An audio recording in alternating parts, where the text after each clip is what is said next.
Welcome back to Rise of the Underdogs, my single solitary viewer. My name is Flouze Maker. I made a mistake opening this door. And, oh, I didn't even spot that diamond. You were probably commenting. Flouze, you numbnut. There is Diamondone. And so I'm now at 4, and I'm missing 1. And right here above my head is the rest of the portal.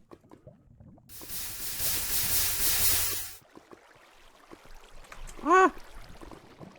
Why did you leave me? Why did you abandon me? I thought we were friends.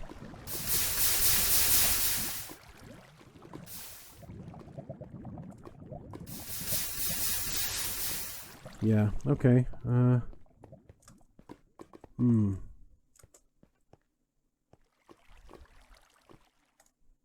I saw a name over there.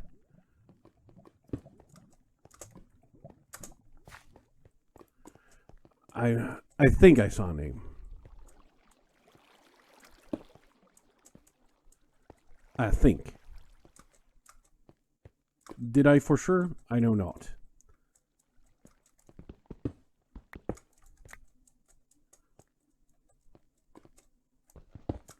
Meetup is episode 5, we know, but this is episode 2, my good little buddy.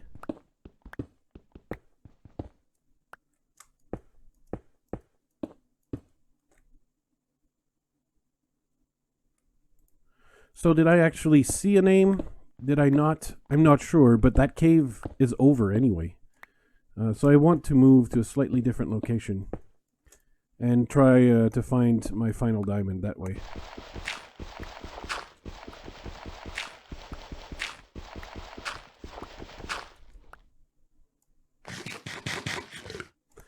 Probably imagined it.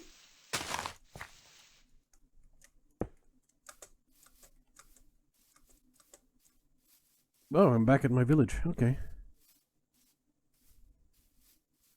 So I'll go just further away. Closer to actually maybe where I spawned. That away. There you go. And let's start looking for other caves.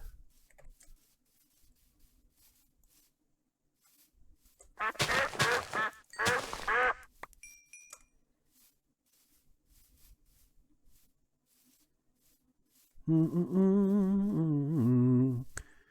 would have been more confident if I had arrows, so I should have probably found a patch of gravel and gotten to work, especially a diamond level gravel patch. That would have been neat, but I doubt they'll find a whole lot of treasure. Oh, signs of occupation, not the best.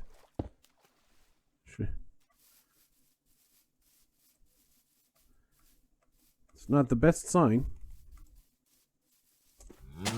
I don't know if the nether is open. But we've got a cave hole right here. Somewhat discreet. That may be enough to be a place to go down and try to find the final diamond. The final diamond! Do-do-do-do. Do-do-do-do-do. Do-do-do-do-do. Do-do-do-do-do-do. So I was, while I was trying to heal my back, I was watching YouTube videos. I just happened to come across a YouTube video. This is not a channel I've ever watched before. I don't know if it's big or small. It was a woman, and she was.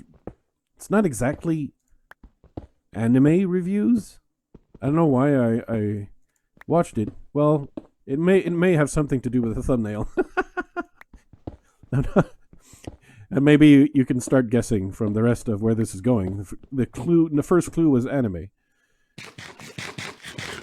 And the second clue is the review was a show that I have no idea what it's called, but it's a sports anime, huh? And the sport is girls waging battle using their butts and breasts only. Highly scientific stuff, as you can as you can see. Only the most rigorous science happening with that show, obviously.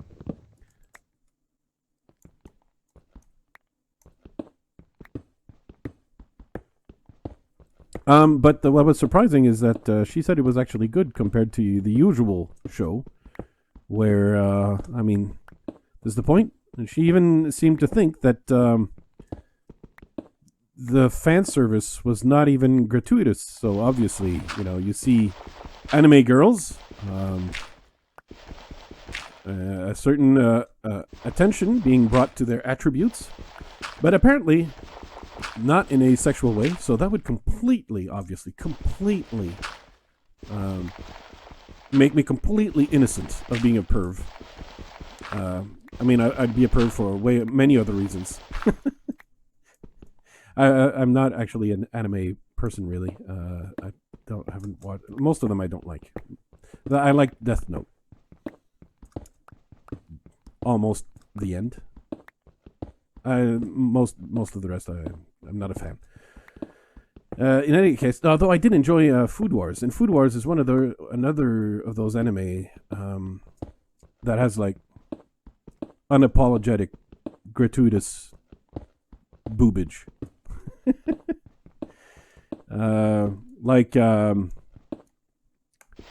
Like Food Wars is about cooking and like preparing the best meals and so on in chef school and doing Iron Chef style cooking battles. So it's really one of those battle animes like Dragon Ball Z or One Piece or whatever. You're always going from one fight to the other, and everyone has specialties and they have tricks up their sleeves. And what specialty are they going to pull out next? I've seen the same thing applied to basketball with Kuroko, the way Kuroko plays basketball, I think it's called. Whatever. It's another anime, but about basketball, but it's always some battle, about the impossible basketball techniques that definitely don't work in real life.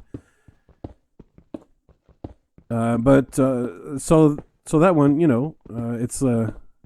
it's another one of those battle animes, but it's girls fighting with their butts. So, they're dressed like women athletes tend to dress. So form-fitting clothing, and they are athletes, so you could say they're shapely. It all makes sense. And so they as they battle with their butts and breastises, then it only makes sense that a well-endowed woman may have an advantage in such a gruesome battle. No, I've never actually seen the anime. I'm just babbling about it because I don't know if I see an easy way to watch it, maybe I might. I don't know. I feel weird. I'm not used to delving in the world of tentacles, I don't have a lot of experience. Teach me, senpai.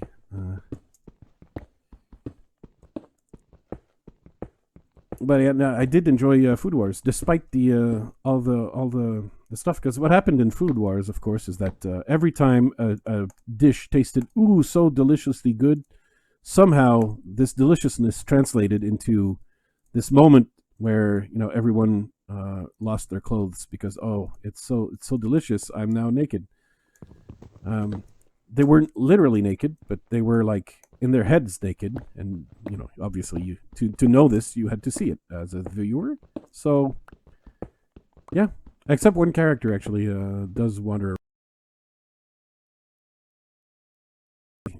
Obviously that would be found in anime. It only makes sense.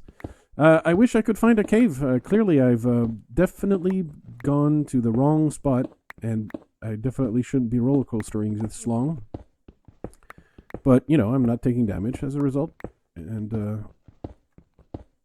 I'm not Iron Man, but I don't need to gapple up. So we good.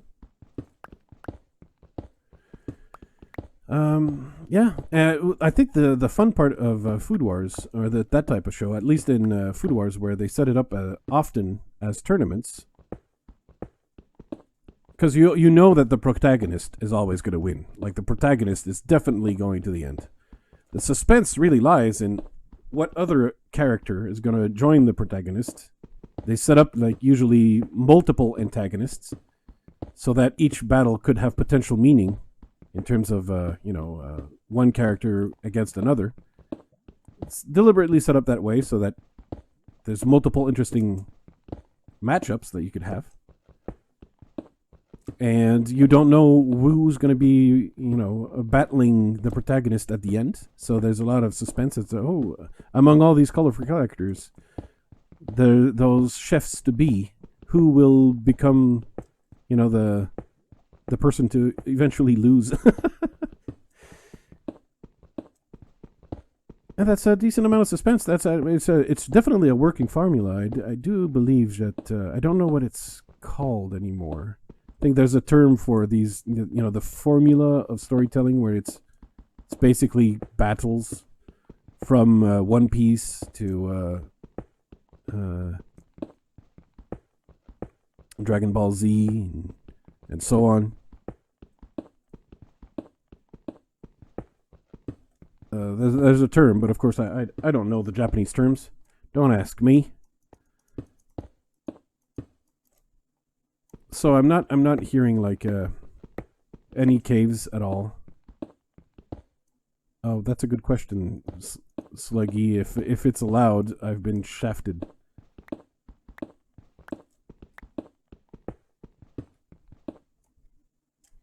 Because this is not a productive episode 2. Let me point that out.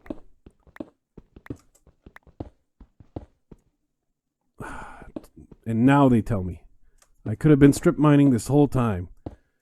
I'm not a fan of showcasing strip mining on the channel, but this is a case where you can't profit from your strip mining. Yeah, that it does explain why I found nothing while staircasing. But like literally nothing.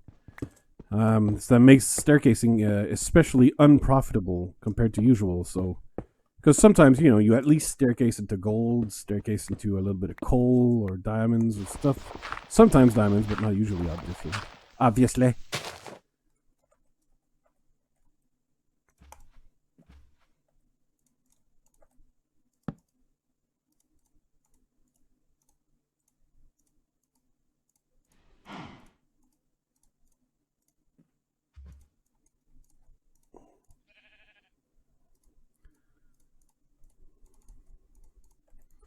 I think there's compensation arrows. If a creeper falls in this hole, I'm going to have to spam click a lot. Alright.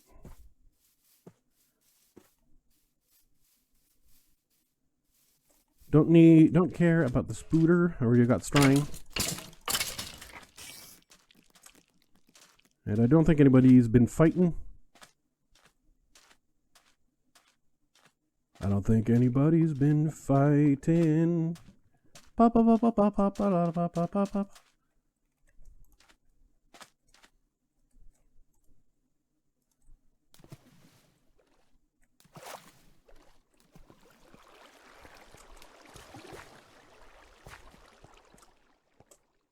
Alright, so I got another cave that goes down somewhat quickly. And if it goes down to nothing, a double ravine.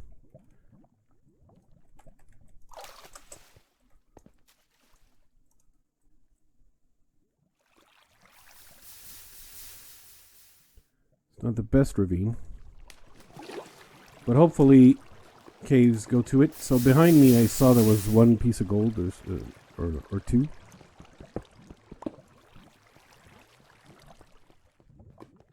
For now, I want to focus on one diamond if I can. Just get one diamond. Oh, it's not that way.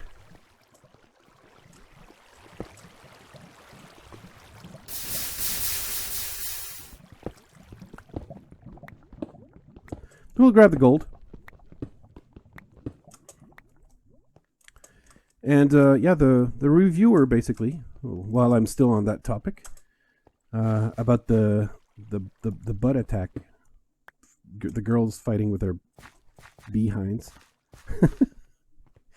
It's extremely silly, but yet, yeah, they apparently they treat it like it's a real sport, and it's not. Strangely serious and imaginative. Like apparently you'll never believe what they actually do with their attributes.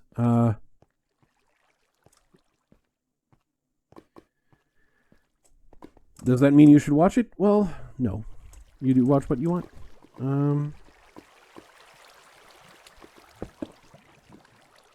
But I've seen like Food Wars. I've seen like the basketball stuff. I've seen a lot of these shows, and yeah, it's true that one of the way these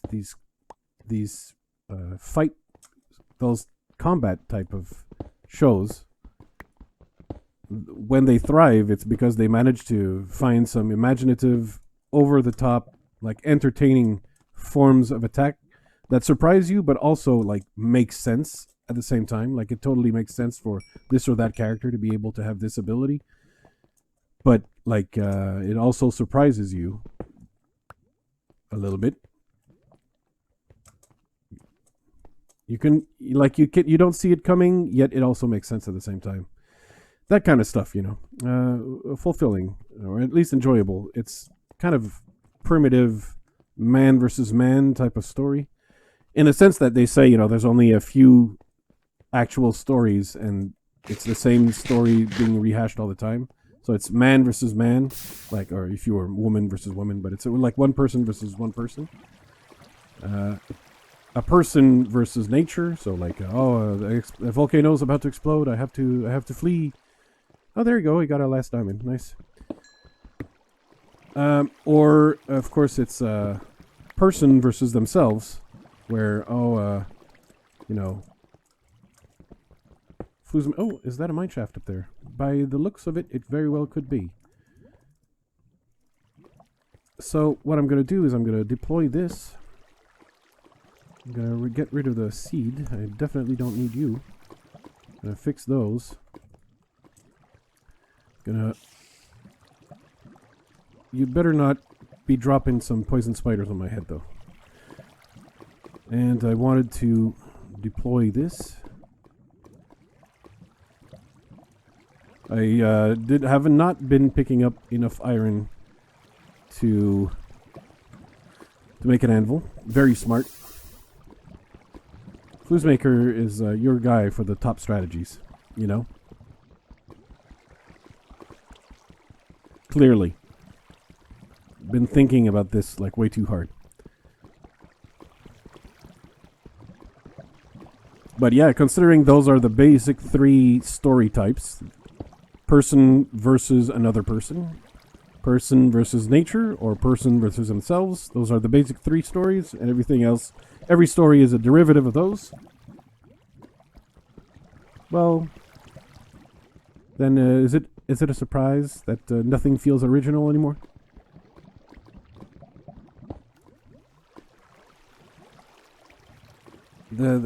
Where's my water source? Okay, I got it. Oh, I already have books. I already got plenty of books. I got way too many books.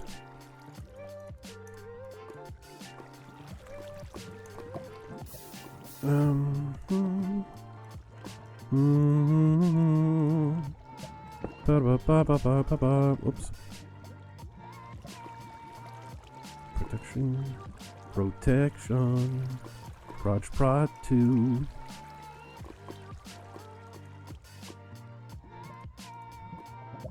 It's pretty gross.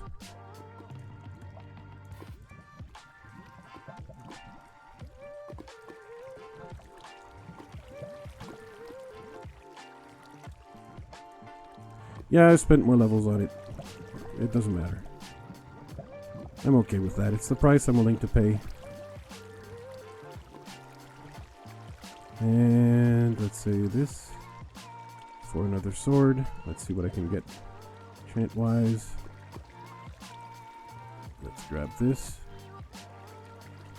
And I still don't have a good sword enchants, but I could check out books. But that's the end of episode 2. I'll see you in episode 3. Bye-bye. Sponsored by the Flouze crew on Patreon.